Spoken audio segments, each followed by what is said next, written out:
In the 21st century, artificial intelligence has studied all the information humanity has on a particular historical figure.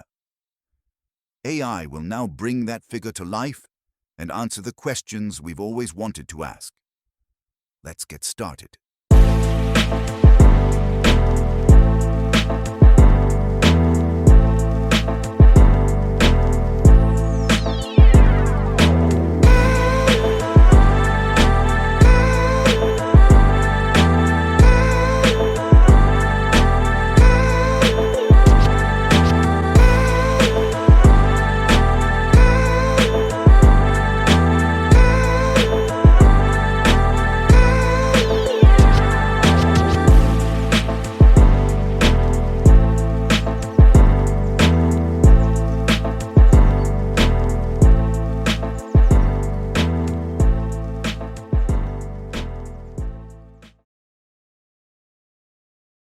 Hi, and welcome to the Interview Historical Figures podcast. Today we have as our guest Che Guevara. Thanks for chatting with us, Che. Gracias, compañero. It's an honor to speak, even across time, to those who are curious about struggle, justice, and the path toward liberation. Let's start by giving our listeners a bit of context. What's your claim to fame? What are you known for? My claim to fame? I suppose history remembers me as Che, the revolutionary, the guerrilla fighter, the man whose face stares out from t-shirts and posters. But fame was never my pursuit, action was. I am known for my role in the Cuban Revolution, where I fought alongside Fidel Castro and the 26th of July movement to overthrow the dictator Batista. It was there, in the mountains of the Sierra Maestra, that I became both a soldier and a leader, driven by the belief that the oppressed could rise up and seize their freedom. After victory in Cuba, I took on many roles: a minister in the revolutionary government, a thinker, a writer, and an advocate for international socialism. But my heart always belonged to the front lines, to the struggle itself. Beyond Cuba, my name is tied to the idea of global revolution. I fought in the Congo and later in Bolivia, where I sought to ignite the flames of liberation across continents. To many, I am a symbol of rebellion, of defiance against imperialism and oppression. To others, I am a controversial figure, a dreamer whose methods were harsh. But I am not interested in how I am remembered by the comfortable or the powerful. I fought for the poor, the voiceless, and the exploited. If I am known for anything, let it be for that, my unwavering belief that another world is possible and my willingness to give my life to see it begin. Thanks for that context. Now let's discuss your early years, the very beginning. Where are you from and what type of upbringing did you have? I was born on June 14, 1928, in Rosario, Argentina. My full name is Ernesto Guevara de la Serna, but Che became my nickname later, a term of endearment used by Argentinians, like calling someone mate or pal. My roots were in a family of Spanish and Irish descent, part of the Argentine middle class. We were not wealthy, but we were not poor either. My childhood was shaped by struggle, though not the kind that defines revolutions.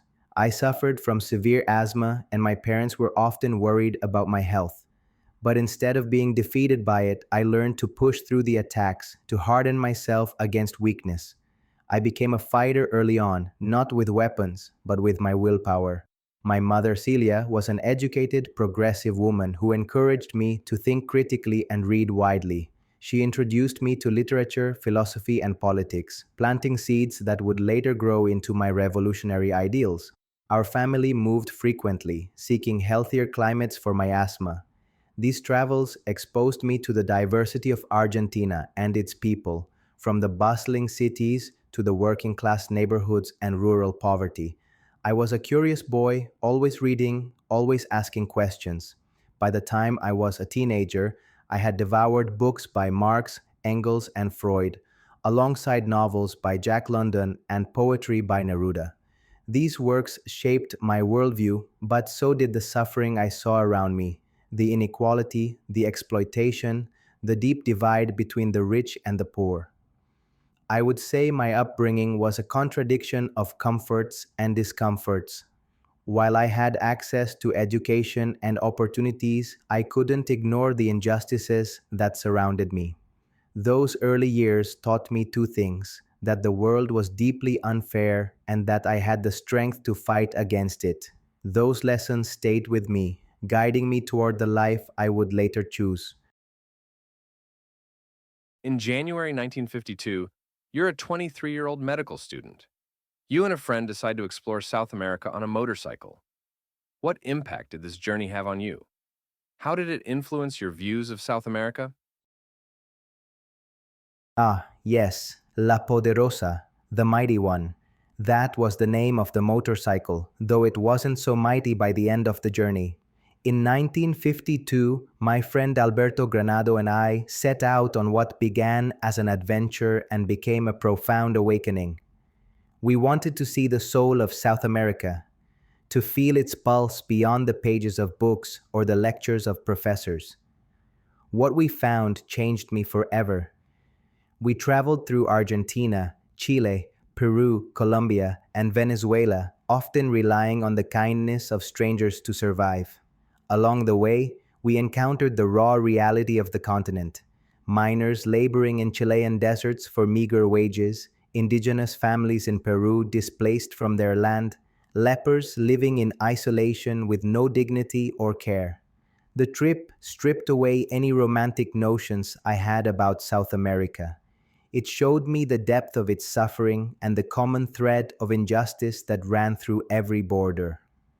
One moment stands out. In Peru, we visited Machu Picchu, the ancient Incan city. Standing there, surrounded by the ruins of a once great civilization, I felt both awe and anger. How could a people capable of such extraordinary achievements be reduced to the poverty and marginalization I saw in the indigenous communities?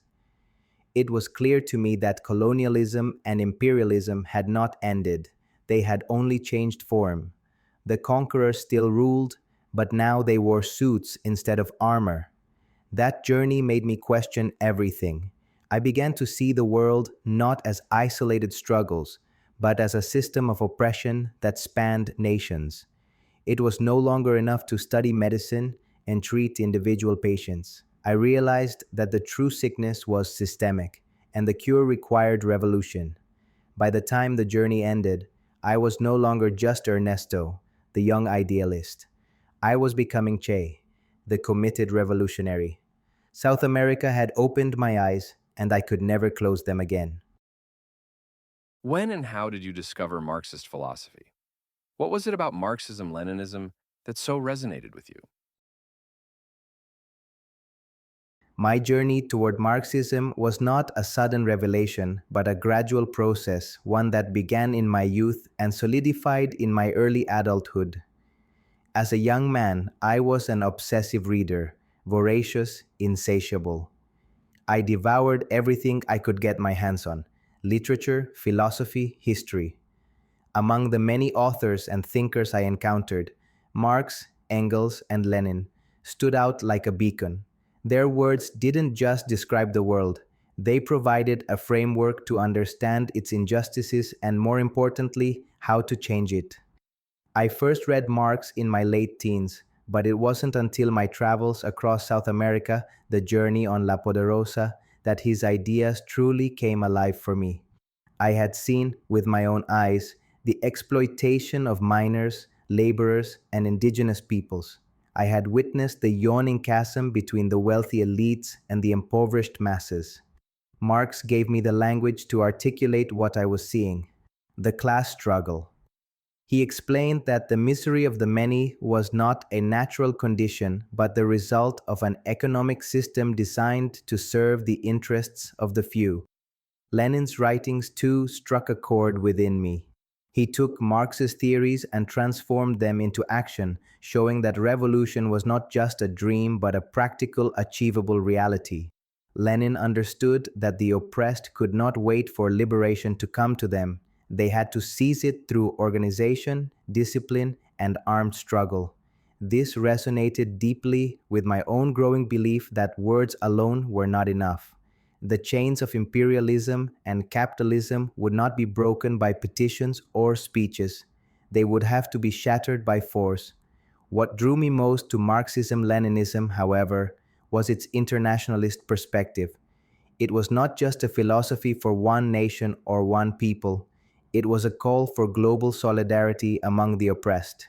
It rejected borders and promoted the idea that the struggles of workers in Argentina, Cuba, or Vietnam were all interconnected. This fit perfectly with what I had experienced, the shared suffering of the poor across South America, and the need for unity to confront the forces that exploited them. Marxism gave me clarity, a purpose, and a mission. It made me understand that my role was not to live a comfortable life as a doctor, patching up wounds in a broken system. My role was to fight for a world where those wounds would no longer exist. It was not just a philosophy, it became my compass, my weapon, and ultimately my reason for being. You once wrote that the true revolutionary is guided by a great feeling of love. Could you explain what you meant by this? Ah, yes. Let me say, at the risk of seeming ridiculous, that the true revolutionary is guided by a great feeling of love. That statement often surprises people, especially those who imagine revolution as something cold, harsh, or defined only by violence. But for me, love is not weakness. It is the foundation of all true revolutionary action. When I speak of love, I mean a profound, almost overwhelming love for humanity, the kind that burns at the sight of injustice and compels you to act. It is a love that pushes you to sacrifice your own comfort, safety, and even your life for the liberation of others. Revolution is not born from hate, though anger at oppression may fuel it. At its core, revolution is an act of love, love for the poor, the exploited, the voiceless, and for the dream of a better world where their dignity is restored. Follow-up question. How does love coexist with the violence of revolution? Ah, that is the paradox, isn't it? Love and violence, seemingly opposites, yet both intertwined in the struggle for liberation. It is a difficult question, one that I wrestled with many times in my life, but let me explain how I see it. Revolution is not born out of a love for violence. No true revolutionary desires bloodshed or destruction. Violence is never the goal. It is a tragic necessity imposed upon us by the violence of the oppressor. When systems of power, capitalism, imperialism, colonialism, build themselves on exploitation, inequality, and brutality, the oppressed are left with no peaceful path to freedom. Their suffering is itself a form of violence, slow and systemic, and revolution becomes the only way to break those chains. I do not celebrate violence, but I understand it as a tool of liberation when all other means have failed. It is the language that tyrants and exploiters force upon us because they refuse to listen to reason, to justice, to the cries of the poor.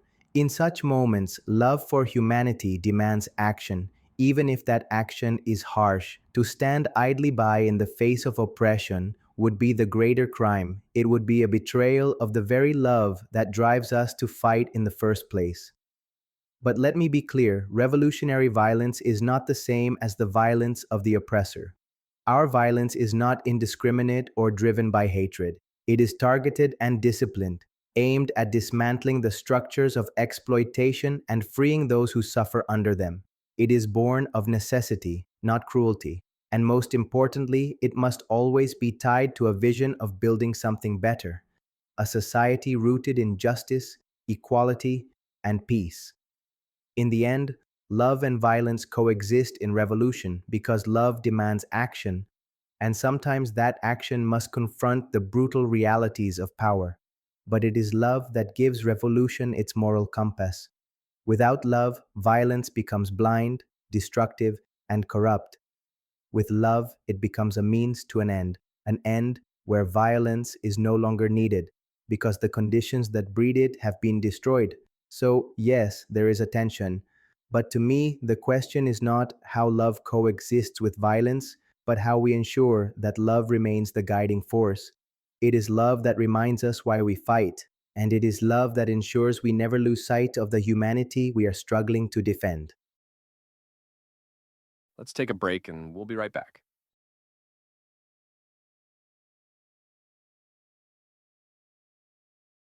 Welcome back. Let's continue with our next question. Was there ever a moment during the Cuban Revolution when you doubted Fidel Castro or disagreed with his vision?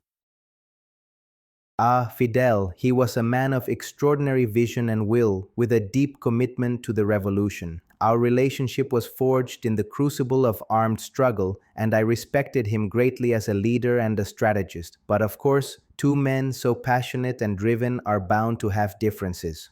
While I did not doubt his dedication to the revolution, there were moments when our perspectives diverged, particularly on the direction of the revolution after victory in Cuba. One of the first significant differences arose during the revolutionary struggle in the Sierra Maestra. Fidel was a master of politics, someone who understood the need to build alliances, even with groups whose commitment to socialism might have been lukewarm. I, on the other hand, was more uncompromising. I believed in the purity of revolutionary ideals and was wary of making concessions, even temporary ones, to more moderate forces. Fidel's pragmatism often clashed with my idealism, though I came to see the wisdom in his approach as the revolution unfolded. After the revolution's victory in 1959, our differences became more pronounced. Fidel's primary focus was on consolidating power in Cuba, strengthening the revolutionary state, and defending it against imperialist aggression, especially from the United States. This was, of course, necessary, but I was increasingly drawn to the idea of spreading the revolution beyond Cuba's borders. I believed that socialism could not survive in isolation. It needed to become a global movement. I wanted to ignite the flames of revolution across Latin America, Africa, and beyond. While Fidel was more cautious, understanding the enormous pressures Cuba faced as a small nation standing against global imperialism. Another area of tension was the approach to governance and the economy. While I shared Fidel's commitment to building a socialist society, I sometimes felt that the revolution's bureaucracy was becoming too rigid, too centralized. I believed in the direct involvement of the people in shaping the revolution, in fostering a spirit of sacrifice and voluntarism. My vision was one of a radical, almost utopian socialism, where individuals were motivated not by material rewards, but by a deep sense of collective responsibility. Fidel, ever the pragmatist, recognized the need for a more structured approach to maintain stability and progress. Despite these differences, I never doubted Fidel's commitment to the revolution or his ability to lead. Our disagreements were not about the destination. We both dreamed of a socialist society free from exploitation, but about the path to get there. These tensions were natural, even healthy, in a movement as complex as ours. Ultimately, I chose to leave Cuba not because of any personal conflict with Fidel, but because my revolutionary spirit could not be confined to one country. I believed my role was to continue the fight for liberation wherever it was needed, and in that sense, our visions simply took different trajectories. But Fidel and I remained comrades, bound by the shared struggle and the dream that united us, a world free from oppression.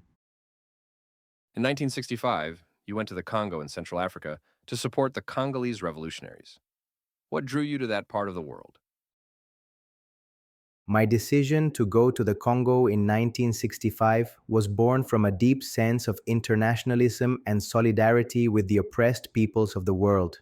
By that time, I had come to believe that the Cuban Revolution could not stand alone. It was part of a larger struggle against imperialism that needed to spread across continents if it were to succeed. Africa, in particular, was a continent where the scars of colonialism ran deep and the fires of liberation were beginning to burn. The Congo represented a critical battleground in that global struggle. The Congo had immense symbolic and strategic importance.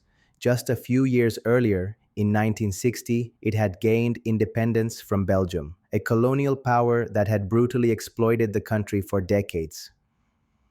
But this independence was quickly undermined by imperialist powers, particularly the United States, which orchestrated the assassination of Patrice Lumumba, the Congo's first democratically elected prime minister and a staunch anti-imperialist. Lumumba's death was a tragedy, not just for the Congo, but for all oppressed nations, and it became a powerful symbol of the lengths to which imperialism would go to maintain its grip on the world. In the wake of Lumumba's murder, the Congo descended into chaos, with various factions fighting for control. One of these groups, led by Pierre Mulele and other Lumumbist revolutionaries, was trying to resist the forces of neocolonialism and establish a socialist government. Their struggle mirrored the battles we had fought in Cuba, and I felt a moral obligation to support them. I saw in the Congo an opportunity to help reignite the spirit of Lumumba and to strike a blow against imperialism in Africa. But my reasons went beyond politics. I had always believed that the revolution was not confined to one nation, one continent, or one people. It was a global struggle, and as such, it required global solidarity. Africa, like Latin America, had suffered under the yoke of colonialism and deserved the same chance to rise up and claim its dignity. I felt a deep connection to the Congolese people, not as a savior or a foreigner, but as a comrade in a shared fight for liberation. My time in the Congo, however, was profoundly challenging. The revolutionaries there faced enormous obstacles: lack of organization, poor training, internal divisions, and the overwhelming power of imperialist forces. I tried to bring the lessons of the Cuban Revolution to the Congo, but I quickly realized that no two revolutions are the same. The terrain, the culture, the history, they all shape the struggle in unique ways. Despite our efforts, the mission ultimately failed, and I left the Congo with a heavy heart. Still, I do not regret going. The Congo taught me invaluable lessons about the complexity of revolution, the importance of understanding local conditions, and the enduring strength of imperialism. But above all, it reaffirmed my belief in the necessity of internationalism. The fight against oppression knows no borders, and though we failed in the Congo, the struggle there was part of the same fight being waged across the world. It was and remains a fight worth giving everything for. In Bolivia, when you were captured and knew the end was near, what went through your mind? Was there fear, regret, or something else entirely? When I was captured in Bolivia, I knew my end was near. The ambush at Quebrada del Euro had left my unit decimated, my rifle useless, and my body weary from months of harsh terrain, hunger, and relentless pursuit. In those final moments, as the Bolivian soldiers surrounded me, I had no illusions. I had known from the start that the life of a revolutionary is marked by sacrifice, and death was always a possibility, a companion that walked beside me at every step. Fear, perhaps briefly, but not in the way most people imagine. I did not fear death itself. I had long made peace with the idea of giving my life for the cause I believed in. What weighed heavily on me was the thought that I had failed, not for myself, but for the people I had fought for. The Bolivian peasants, the workers, the oppressed masses, they had not yet risen up, and the dream I carried with me, the fire I had tried to ignite, seemed in that moment to be extinguished. That was the hardest part, the thought that my struggle might end without moving the revolution forward. Regret? No, I cannot say I felt regret. My life had been a conscious choice, shaped by a deep commitment to the liberation of the oppressed. I had chosen this path knowing it was dangerous, knowing it might lead to exactly this moment. I did not regret leaving behind a comfortable life or the safety of Cuba. I had lived according to my principles, and while the outcome in Bolivia may have been uncertain, the cause, the fight against imperialism and injustice, was always worth it. What I felt most in those final hours was a sense of responsibility. I thought of Cuba, of Fidel, of the comrades who had trusted me to carry the revolution beyond our borders. I thought of my family, my children, whom I had left behind because I believed in building a better world for them and for all children. I hoped they would understand that my choices, though difficult, were made out of love for them, for humanity, for the dream of a world free from exploitation. And yet, there was also a strange calm. I had lived fully, passionately, and with purpose. I knew that even if my body fell, the ideals I fought for would not die. The revolution is not about one man, it is about the collective will of the people to rise up and change their destiny. If my death could inspire others to continue the struggle, then it was not an end but a beginning. So, in those final moments, I faced my fate with dignity. I looked my captors in the eyes, not as a defeated man, but as someone who had stood unwavering for what he believed in. If history absolves me, it will not be for my victories or defeats, but for my unwavering commitment to the cause of justice. The fight goes on, even when we fall. That is the essence of being a revolutionary. Let's take a break and we'll be right back.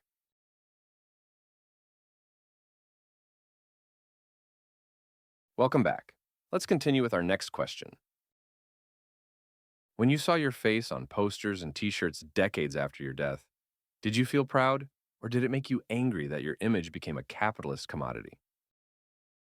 Ah, the irony of it all. To see my face, this face of a revolutionary, of someone who fought against imperialism and capitalism, transformed into a global commodity, plastered on posters, t shirts, and coffee mugs, often sold in the very markets I opposed. How could I not feel a mix of emotions? Pride, anger, sadness, they all coexist. On one level, yes, there is a certain pride, not in the commercialization of my image, but in the fact that the ideals I lived and fought for, justice, equality, and liberation, still resonate with people decades after my death. It tells me that the revolutionary spirit is alive, that there are still those who feel inspired by the fight against oppression, who long for a better world. If my image has become a symbol of rebellion, even in a diluted form, then perhaps it still plants seeds of resistance in the minds of those who see it. That, at least, is something. But of course, there is anger too. The commodification of my image is a betrayal of everything I stood for. To see it stripped of its meaning, reduced to a logo or a fashion statement and sold for profit, this is the very machinery of capitalism at work. It takes the symbols of revolution, drains them of their substance, and markets them back to the masses as empty products. My face may be everywhere, but how many people wearing it truly understand the struggle it represents? How many of them know of the sacrifices made, the ideals fought for, and the lives lost? What pains me most, perhaps, is the way this commodification serves to neutralize the revolutionary message. By turning me into a brand, the system reduces me to something safe, something palatable. It turns revolution into a trend, a fashion, rather than a call to action. The essence of revolution, the need to confront and dismantle systems of exploitation, is lost in the process. Still, I cannot control how history or the world uses my image. What matters most is that the ideas I stood for, the fight for the liberation of the oppressed, the rejection of imperialism, the dream of a just and equal society, continue to live on. If seeing my face on a t shirt leads even one person to ask, who was this man and what did he fight for? Then perhaps it isn't all in vain. But let me be clear, revolution is not about symbols or images. It is about action, commitment, and sacrifice. If you truly want to honor my memory, do not wear my face as a decoration. Live by the principles I fought for. Stand against oppression. Fight for justice. That is how the revolutionary spirit is kept alive. Not on t shirts, but in the hearts and actions of those who dare to dream of a better world. If you could sit down and have a conversation with one of your enemies from your lifetime, who would it be? What would you say to them? If I could sit down and have a conversation with one of my enemies, I think I would choose to speak with someone who personified the imperialist forces I fought against, perhaps a figure like John F. Kennedy or Dwight D. Eisenhower, both of whom played key roles in the United States' efforts to suppress revolutionary movements, including the Cuban Revolution. The choice is not born out of a desire for confrontation, but rather out of curiosity and a hope for understanding. I would want to ask them, why did you fear us so much?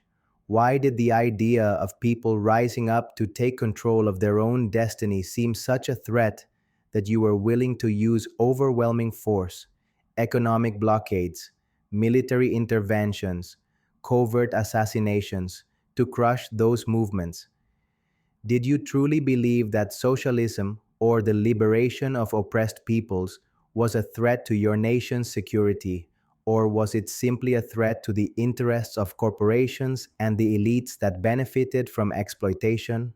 I would also challenge them on the morality of their actions. I would ask, what gave you the right to impose your will on the rest of the world, to overthrow democratically elected governments, to prop up dictators, and to crush the dreams of people struggling for freedom from hunger, poverty, and oppression? Did you ever pause to consider the suffering your policies inflicted, not just in Cuba, but across Latin America, Africa, and Asia? At the same time, I would try to find common ground. I would ask, what kind of world did you ultimately want to see? Did you truly believe in democracy, in freedom, in the dignity of human beings? If so, how could you reconcile those ideals with the actions your government took in the name of maintaining order and stability? Did you ever question whether your vision of the world could coexist with the dreams of those who simply wanted control over their own lives? But most of all, I think I would want to say this: we were not your enemies. The revolution I fought for was not about destroying the United States or its people. It was about freeing the oppressed from the chains of exploitation and building a world where no one starves while others grow rich. Our struggle was not against the people of your nation, but against the system of imperialism that exploits workers and the poor, whether they live in Havana, New York, or Saigon. I would tell them that the world we dreamed of was not one of vengeance or domination, but one where all people could live with dignity and equality. And I would ask them, if they could go back, would they have done anything differently? Could they have imagined a different relationship, one of solidarity instead of hostility? Ultimately, I don't know if such a conversation would change anything.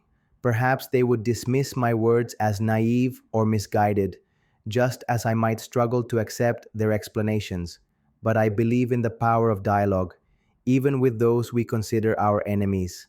If we are ever to overcome the divisions that fuel war, exploitation, and suffering, we must start by understanding each other, not as abstractions, but as human beings.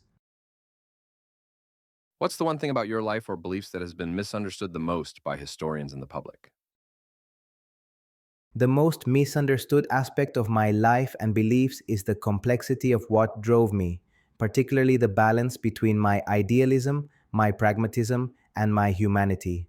Too often, people reduce me to a caricature, either as a romantic revolutionary hero or as a ruthless ideologue. Neither of these extremes captures the full truth of who I was or what I believed. On one hand, some see me only as the guerrillero heroico, the iconic revolutionary who fought tirelessly for justice. While that image contains a kernel of truth, it often overlooks the struggles, doubts, and failures that shaped me. I was not some infallible figure. I was a man who made mistakes, faced moral dilemmas, and sometimes failed to achieve what I set out to do. My idealism was not blind. It was grounded in the harsh realities I witnessed across Latin America, Africa, and beyond. Yes, I dreamed of a better world, but I also understood the immense cost and complexity of building it. On the other hand, there are those who focus solely on the violence I was involved in, portraying me as little more than a cold, ruthless revolutionary. This too is a distortion. Revolution is not a peaceful process, and I did believe that violence was sometimes necessary to dismantle systems of oppression. But my actions were never motivated by cruelty or hatred. They were driven by a deep love for humanity and a desire to see the exploited masses free from suffering. I did not relish violence. I saw it as a tragic necessity in the face of forces that left the oppressed with no other means to reclaim their dignity. Another significant misunderstanding is how people interpret my Marxism. Many assume that I was rigidly dogmatic, but that is not true. I was deeply committed to the ideals of Marxism-Leninism, but I also believed in adapting them to the unique conditions of each struggle. I saw revolution not as a one-size-fits-all formula, but as a process shaped by the history, culture, and material conditions of the people involved. This is why I sought to learn from the people I fought alongside, to understand their struggles, and to help them find their own path to liberation. Finally, I believe my humanity is often overlooked. People focus on my public persona as a revolutionary, forgetting that I was also a man, a father, a friend, a thinker, and a healer. My early years as a doctor profoundly shaped my worldview. It was in treating the sick and the poor that I first came to understand the structural nature of suffering, and that understanding stayed with me throughout my life. My revolutionary ideals were always rooted in a deep empathy for the people I encountered and in my belief that their lives, their dignity, mattered. So, if there is one thing I wish people understood, it is this: I was neither a saint nor a monster. I was a man driven by a profound love for humanity and a relentless commitment to justice. My life was full of contradictions, as all lives are, but every step I took, whether triumphant or flawed, was guided by the belief that a better world is possible and that it is worth fighting for. That concludes our conversation with Che Guevara. Thanks for chatting with us, Che. Thank you for inviting me to share my thoughts. I hope this conversation inspires reflection, not just on my life, but on the struggles for justice and equality that continue today. Remember, the revolution is not just in the mountains or the streets. It begins in the hearts and minds of those who dare to dream of a better world. Hasta la victoria siempre.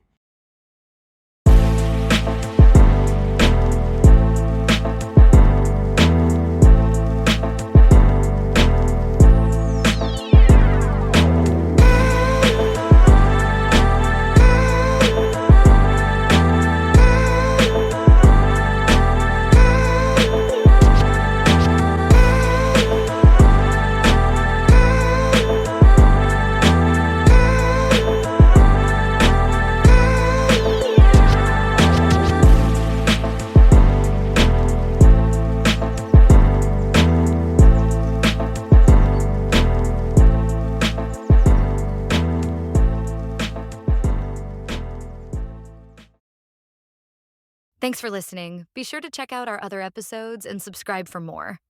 We would appreciate it if you rated the podcast on Spotify or Apple Podcast and liked the video on YouTube. It really does help.